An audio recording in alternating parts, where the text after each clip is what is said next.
નમસ્કાર વિદ્યાર્થી મિત્રો, ધોરણ 12 કોમર્સ અને આર્ટ્સ વિષય અર્થશાસ્ત્ર ચેપ્ટર નંબર 3 નાણું અને ફુગાવો.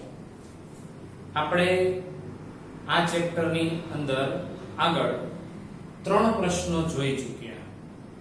સાટા પ્રથાની મર્યાદા, નાણાંનો ઉદ્ભવ અને વિકાસ, અને ત્રીજો પ્રશ્ન નાણાંના કાર્યો.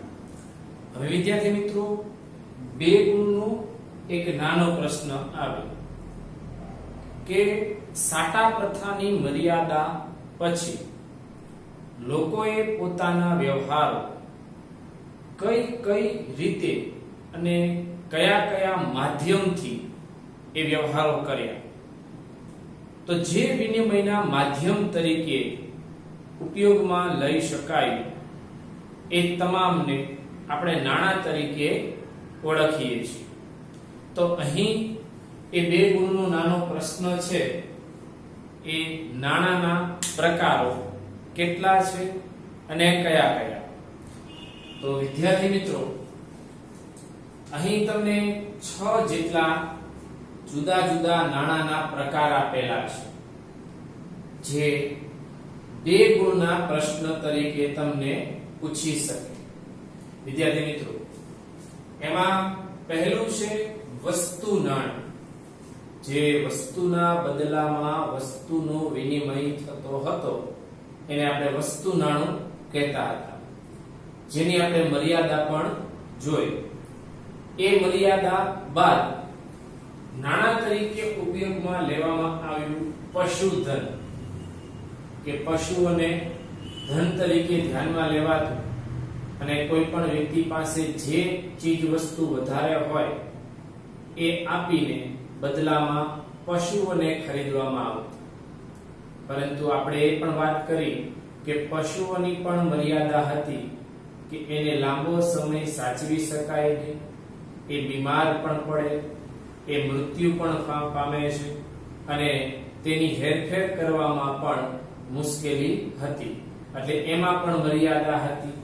ત્યારબાદ આવ્યું ધાતુ નાણું, જેમાં ધાતુના સિક્કાઓ ચલણમાં ઉપયોગમાં લેવાનું શરૂ થયું, જેમાં કિંમતી પથ્થરોનો પણ સમાવેશ થાય છે. ધાતુના સિક્કાઓનો પણ એમાં ઉપયોગ થયો હતો, પણ એ બહુ લાંબો સમય ચાલી શક્યા નહીં. એ ધાતુ નાણું, જેમાં આપણે સોના ચાંદીના સિક્કાની પણ વાત કરી શકીએ, આ સોના ચાંદીના સિક્કાનો પણ એમાં ઉપયોગ થયો હતો. મોટા ભાગે જ્યારે રાજાશાહી ખ્યાલ હતો એ સમયગાળામાં એ સોના અને ચાંદીના સિક્કાઓનું ચલણ વધ્યું હતું. ત્યાર પછી આવ્યું કાગદી નાણું. નંબર 4 કાગદી નાણું એટલે જે ચલણી નોટો છે, 1 રૂપિયાની, 2 રૂપિયાની, 5 રૂપિયાની, 10 રૂપિયાની, 20 રૂપિયાની, 50 રૂપિયાની, 100 રૂપિયાની, 200, 500 ને 2000 રૂપિયા સુધીની જે ચલણી નોટો આવે છે એને કાગદી નાણું તરીકે ઓળખવામાં આવે છે, જે અત્યારે આપણે હાલમાં ચલણ તરીકે એનો સ્વીકાર કરીએ છીએ, અને તે સર્વ સ્વીકૃત નાણું બન્યું છે. ચલણી સિક્કાઓ અને કાગદી નાણું એ દરેક લોકોને એના પર સંપૂર્ણ વિશ્વાસ છે, એટલે તે સર્વ સ્વીકૃત બન્યું. પરંતુ અત્યારે મોટા ભાગના વ્યવહારો ખૂબ જ ઝડપથી થાય છે, એ માટે નવું નાણું હજી આવ્યું. નંબર 5 પ્લાસ્ટિક નાણું. પ્લાસ્ટિક નાણું એટલે તમારી પાસે તમારું બેંકમાં જો એકાઉન્ટ હોય, બેંકમાં ખાતું હોય, તો બેંક તરફથી તમને એક ડેબિટ કાર્ડ આપવામાં આવે કે ક્રેડિટ કાર્ડ આપવામાં આવે, તો એ પ્લાસ્ટિકનું કાર્ડ હોય, એના દ્વારા તમે નાણાંની હેરફેર કરી શકો છો. તેને પ્લાસ્ટિક નાણાં તરીકે પણ ઓળખવામાં આવે છે. અને છઠ્ઠું બેંક નાણું, જેને ઈ મની તરીકે પણ ઓળખી શકાય, અથવા અદ્રશ્ય નાણાં તરીકે પણ ઓળખી શકાય. અત્યારે હાલમાં કોઈ એક ખાતામાંથી બીજા ખાતામાં રૂપિયા ટ્રાન્સફર કરવા હોય તો ઝડપથી થઈ શકે છે, કારણ કે ઇન્ટરનેટનો યુગ છે, દરેકની પાસે એન્ડ્રોઇડ સિસ્ટમ વાળા ફોન છે, તો એના માધ્યમથી તમે ગમે ત્યાં બેઠા હોય ઇન્ટરનેટના માધ્યમથી નાણાં તમે ટ્રાન્સફર કરી શકો છો. વિદ્યાર્થી મિત્રો, એટલે આ કુલ 6 પ્રકારો 2 ગુણમાં પૂછી શકે. વસ્તુ નાણું, પશુ નાણું, ધાતુ નાણું, કાગદી નાણું, પ્લાસ્ટિક નાણું અને બેંક નાણું. 2 ગુણનો આ પ્રશ્ન છે. ત્યાર પછી પ્રશ્ન નંબર 5. અહીંથી આપણો ભાગ બદલાયો છે. આપણે નાણાંની વાત તો કરી ચૂક્યા, પણ આપણા પ્રકરણનું નામ શું છે? નાણું અને ફુગાવો. તો આપણે નાણાંની વાત અહીં પૂરી કરી. હવે કોની શરૂઆત કરીશું? ફુગાવાની. ફુગાવો એટલે શું? તો સામાન્ય રીતે તો આપણા મગજમાં એક જ શબ્દ આવે, ભાવ વધારો. અત્યારે કેટલા ભાવ વધે છે, પેટ્રોલ ડીઝલના ભાવ કેટલા બધા વધે છે, એમાં ફુગાવાનું કોઈ માપ નથી. આવું આપણે સાંભળતા હોઈએ છીએ, પેપરમાં પણ આવે છે. એ સામાન્ય રીતે તો એ ભાવ વધારાને જ ફુગાવો કહેવાય છે, પરંતુ અહીં અર્થશાસ્ત્રમાં એને અલગ રીતે એનો કન્સેપ્ટ ક્લિયર કર્યો છે. તો પહેલા આપણે એ સમજવાનો પ્રયત્ન કરીએ. ફુગાવાનો અર્થ, વ્યાખ્યા અને તેના લક્ષણો આ 3 ગુણમાં પૂછાય. આ પ્રશ્ન કેટલા ગુણમાં પૂછાય? 3. જ્યારે પ્રકારવાળો પ્રશ્ન કેટલા ગુણમાં પૂછાય? 2 ગુણ. તો સૌથી પહેલા આપણે એના અર્થની વાત કરીએ. ફુગાવો એ આર્થિક સમસ્યા છે, એટલે કે નાણાકીય બાબતની સમસ્યા છે, એટલે એને નાણાકીય ઘટના કહેવાય. સામાન્ય પ્રજા એટલે મારી ને તમારી જેવા લોકો એ ચીજ વસ્તુના ભાવ વધારાને જ ફુગાવો માને છે. હું અને તમે બરાબર છે, આપણી વિચારધારા એક સરખી જ છે કે ભાવ વધે એટલે આપણે એને ફુગાવો જ કહીએ. પણ અર્થશાસ્ત્રમાં ફુગાવાનો સ્પષ્ટ અર્થ આપવાનો પ્રયત્ન કર્યો છે, જેની વિવિધ વ્યાખ્યાઓ આપણને નીચે પ્રમાણે આપેલી છે. તો આપણે 3 વ્યાખ્યાઓ અને ચોથો ખ્યાલ જે.એમ. કેન્સ ના ખ્યાલ પરથી આપણે એને સમજવાનો પ્રયત્ન કરીએ. પહેલી વ્યાખ્યા છે ડોક્ટર એ.પી. લર્નરે આપેલી. કોણે આપી છે? Doctor AP. લર્નર. એમના મતે વસ્તુના પુરવઠા કરતા તેની વધારે પ્રમાણમાં શું સર્જાય? માંગ. પુરવઠા કરતા માંગ વધે તો એ સ્થિતિને શું કહેવાય? ફુગાવો. એટલે કે માંગ 100 ની હોય, પુરવઠા કરતા એની માંગ શું હોય? વધારે પ્રમાણમાં માંગ થાય. ધારો કે પુરવઠો 100 નો છે અને માંગ 200 ની થાય, તો ચોક્કસપણે 100 જે પહેલા વ્યક્તિ હશે આ 200 માંથી, એને જ આ વસ્તુ મળવાની છે. એટલે એ વસ્તુના ભાવ કેવા જવાના? ઉપર જવાના. એટલે એનાથી ભાવ વધારો સર્જાશે. આને ફુગાવો જ કહી શકાય. બજારમાં પુરવઠા કરતા માંગ વધારે હોય ત્યારે જે ઓછો પુરવઠો છે પણ એના માંગનારા વધારે છે, તો બધાયને વસ્તુ મળવાની નથી. એટલે જે એમાં વધારે કિંમતો ચૂકવશે ને એને એ વસ્તુ મળે છે. એટલે આપોઆપ ત્યાં ભાવ ઉચકાય છે. એટલે એને ફુગાવા તરીકે ઓળખી શકાય. એપી લર્નર ના મતે આ ખ્યાલ છે. બીજો ખ્યાલ કે અર્થ આપેલો છે ડોક્ટર એસી પીગુ. એનો મત છે કે વાસ્તવિક આવક કરતા નાણાકીય આવક વધારે ઝડપથી વધે એને ફુગાવો કહેવાય. વાસ્તવિક આવક અને નાણાકીય આવકમાં શું ફરક? તો વિદ્યાર્થી મિત્રો ખાસ ધ્યાન આપજો કે આજથી 10 વર્ષ પહેલા તમારા પપ્પાની આવક 10,000 રૂપિયા હતી. કેટલા હજાર રૂપિયા હતી? 10,000 રૂપિયા. અને આજે તમારા પપ્પાની આવક આ મહિને 10,000 હતી 10 વર્ષ પહેલા. અને વર્તમાન અત્યારે તમારા પપ્પાની મહિનાની આવક છે 25,000 રૂપિયા. તો હવે આ 10,000 માં તમે જેના ખર્ચાઓ હતા એ તમામ પ્રકારના ખર્ચાઓ કરીને, એટલે કે ઘરને સંભાળવાનો, ઘરમાં ખાવા પીવાનો, ભરણ પોષણનો ખર્ચ, તમારી અભ્યાસનો તમારો ખર્ચ, કપડાનો ખર્ચ, તમામ પ્રકારના લાઇટ બિલ, વેરા બિલ, તમામ પ્રકારના ખર્ચાઓ એમાં ઇન્ક્લુડ કરીએ તો 10,000 રૂપિયામાંથી મહિને તમારા પપ્પા 500 રૂપિયાની બચત કરતા. તો હવે એની આવક થઈ ગઈ અત્યારે કેટલી 25,000 રૂપિયા. તો સ્વાભાવિક છે કે 10,000 માં તમારું ઘર ચાલતું હતું વ્યવસ્થિત, છતાંય 500 રૂપિયા બચતા હતા. પણ અત્યારે એટલો જ ખર્ચો એ પ્રમાણે જ ખર્ચ કરે છે, પણ એ 25,000 માંથી 500 રૂપિયા જ આજે પણ બચાવી શકે છે, બાકીનો તમામ ખર્ચ થઈ જાય છે. તો એનો અર્થ એવો કે નાણાકીય આવક વધી છે, પણ વાસ્તવિક પરિસ્થિતિમાં કોઈ ફરક પડ્યો નથી. 10,000 માં જે સુવિધા મળતી હતી એ હવે અત્યારે તમને 25,000 માં મળે છે. જે શિક્ષણ પહેલા તમને 5,000 માં મળતું હતું એ અત્યારે 15,000 થયા છે. જે ખર્ચ તે પહેલા 2,000 નો હતો અત્યારે 5,000 નો થયો છે. એટલે 10,000 નો ખર્ચ અત્યારે કેટલાનો થઈ ગયો? 25,000 નો.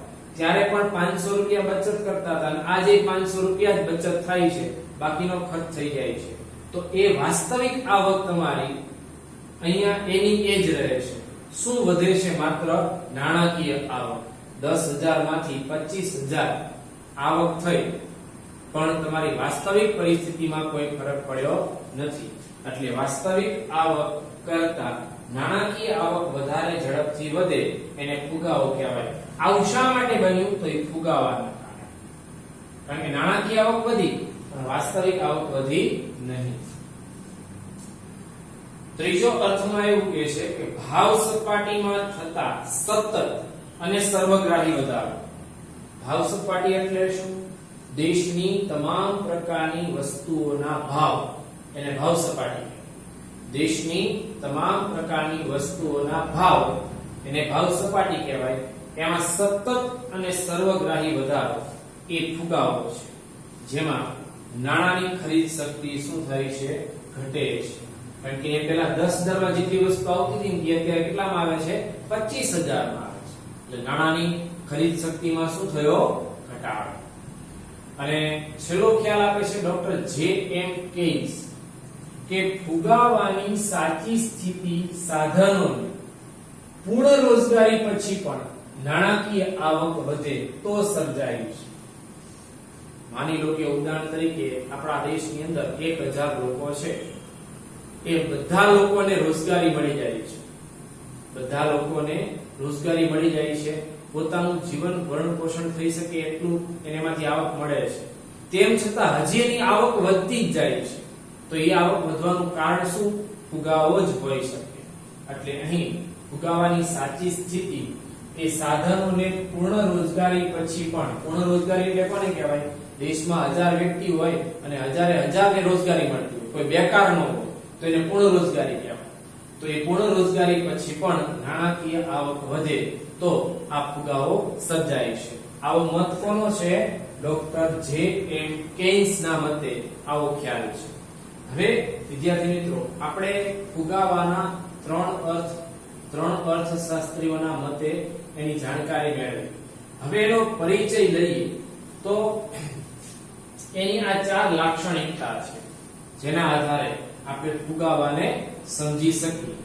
પહેલી વસ્તુ, ફુગાવામાં શું હોય? એનું પહેલું લક્ષણ તો એમાં ભાવ સતત વધતા. ફુગાવામાં અગત્યની વસ્તુ, પહેલું લક્ષણ શું હોય? ભાવમાં સતતપણે શું થતો હોય? વધારો. એ કન્ટિન્યુ હોય. જેમ કે પેટ્રોલના ભાવ વધે છે, દૂધના ભાવ વધે છે, આ બધી વસ્તુના ભાવ સતત વધતા જાય છે. એ કોઈ એક સમય સુધી, લાંબા ગાળા સુધી સ્થિર નથી રહેતા. તો એ ભાવ સપાટીમાં સતત વધારો થાય એ ફુગાવો છે. બીજું, અર્થતંત્રના બધા જ ક્ષેત્રોમાં ભાવ વધે છે.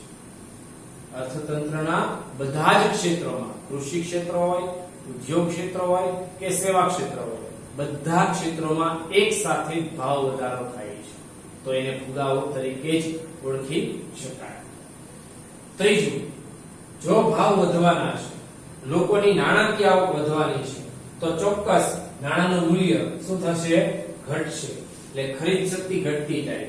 10,000 માં જેટલી વસ્તુ 10 વર્ષ પહેલા ખરીદતા હતા એટલું 10,000 રૂપિયામાં અત્યારે ખરીદી શકાશે નહીં. કેમ કે 10 વર્ષ પહેલા 10,000 માં જેટલી વસ્તુ ખરીદતા હતા એટલી જ વસ્તુ અત્યારે ખરીદવી હોય તો કેટલા જોઈશે? 25,000 રૂપિયા. એટલે નાણાંનું મૂલ્ય શું થાય છે? ઘટતું જાય છે. અને ચોથું, પૂર્ણ રોજગારીની સ્થિતિ પછી વધતી ભાવ સપાટી એ ફુગાવો છે. પૂર્ણ રોજગારી એટલે દેશના તમામ વ્યક્તિઓને રોજગારી પ્રાપ્ત થતી હોય, તેમ છતાં ભાવ શું થતો હોય? વધતો હોય. એટલે કે દરેક વસ્તુના ભાવ, અહીંયા ભાવ સપાટી શબ્દ વાપર્યો છે, એટલે દરેક વસ્તુના ભાવ વધતા હોય તો એને ફુગાવો કહી શકાય. વિદ્યાર્થી મિત્રો, આ ફુગાવાના 4 લક્ષણ છે. ખાલી લક્ષણ પૂછે ને તો આ 2 ગુણમાં લખી શકાય, પણ લક્ષણની સાથે જો 3 ગુણમાં તમને આ પ્રશ્ન પૂછ્યો હોય આ રીતે, તો એને સમજવાની આ 3 બાબતો પણ તમારે એમાં લખવાની રહેશે. જોઈએ આપણે એની 3 બાબતો. સરકારે નંબર 1, સરકારે કાયદા દ્વારા કે સબસિડી દ્વારા જો ભાવ સપાટી દબાવી રાખી, એટલે ભાવો તો વધતા જ હોય, પણ સરકાર એને અમુક કાયદાઓને જોરે એ ભાવ બહાર પડવા દેતા નથી. કે સબસિડી દ્વારા ભાવ સપાટી દબાવી, કે ભાવ બજારમાં જે વસ્તુ 500 રૂપિયાની મળતી હોય તો સરકાર એમાં તમને 50% સબસિડી આપે તો માર્કેટમાં તેનો ભાવ 250 રૂપિયા જ ગણાશે, પણ વાસ્તવિક એનો ભાવ 500 રૂપિયા છે, એટલે 50% તમને એમાં સબસિડી મળે છે.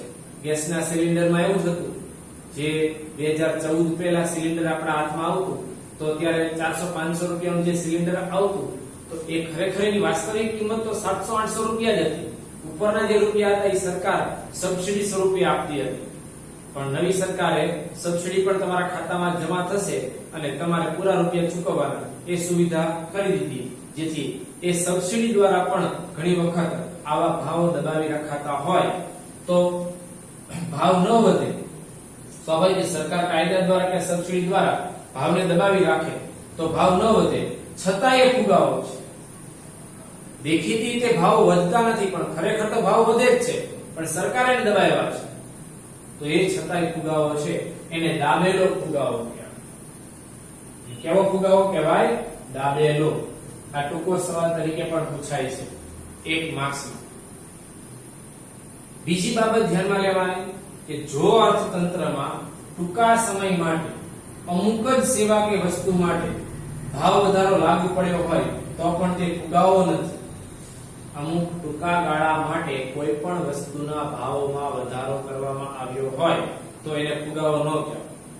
15 દિવસ કે મહિના સુધી ભાવ વધારો રહે પછી પાછો રેગ્યુલર થઈ જાય તો એને ફુગાવો ન કહેવાય. ફુગાવો એટલે જે એક વખત ભાવ ઊંચે જાય એટલે સતત એ ઊંચે જ જતો હોય, નીચે આવતો હોય નહીં.